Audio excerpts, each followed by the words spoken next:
Chapter 19. Show and Tell. You wrote the notes, I said to Sugar. Sugar took another step toward the cage, careful not to get too close. Did not. Did. Did not. Did. Did not. It was like a game of ping-pong. I hate ping-pong.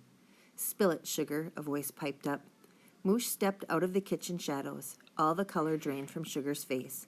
She instinctively took a step back from the trouble coming her way. I had 1 second to act.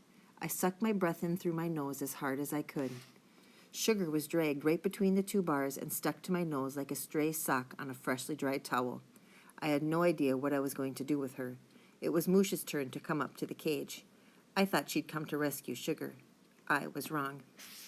JJ's right, she said. I knew it as soon as I saw the note. Aha! I knew she knew more than she said. She knew and she knew it. It explained her bouncing left foot. It wasn't a tap or a tick, it was a tell. A tell is something people do when they're lying.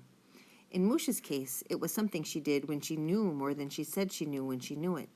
Moosh stuck her beak through the bars. I'm waiting, she said.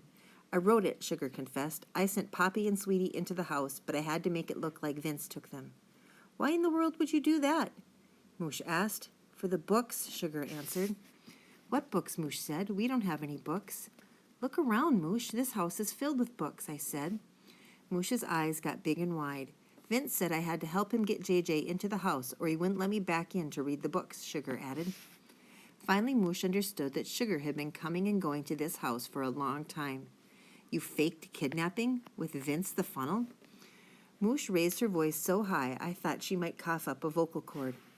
Vince promised me he wouldn't hurt them. He let them watch TV. Moosh considered this for a second. Vince forced you to write these notes, she said. Actually, they were my idea, said Sugar. I had to make sure you went to JJ for help. That's enough, a voice interrupted. Vince had come into the kitchen with Poppy and Sweetie in tow. I should have known you'd sing like a bird, he growled at Sugar. I am a bird, she chirped. Vince bared his teeth. You're lucky you're in that cage. He turned to me. Congratulations, hero dog. You figured it all out, Vince snickered. But you're still in a cage and you're still going to the vet to get ear tubes.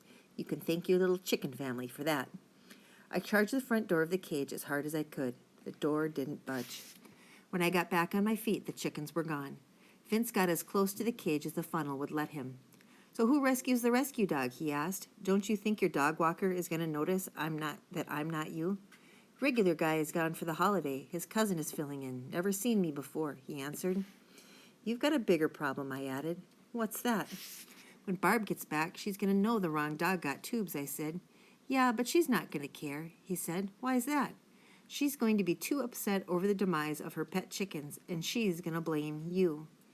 Sugar made a strange noise right before she fainted. I had forgotten she was still in the cage with me. So apparently had Vince. Don't even bother trying to warn them, he sneered. The doggy door is controlled by the black tag on my collar. They can't get out unless I let them out. He was still snickering when he left the room. So that's what the funny black tag on his collar was for. I thought it was the on-off switch for the lamp. I needed more information from Sugar. 1 good dose of dog breath was all it took to wake her up. All this for a book? I asked.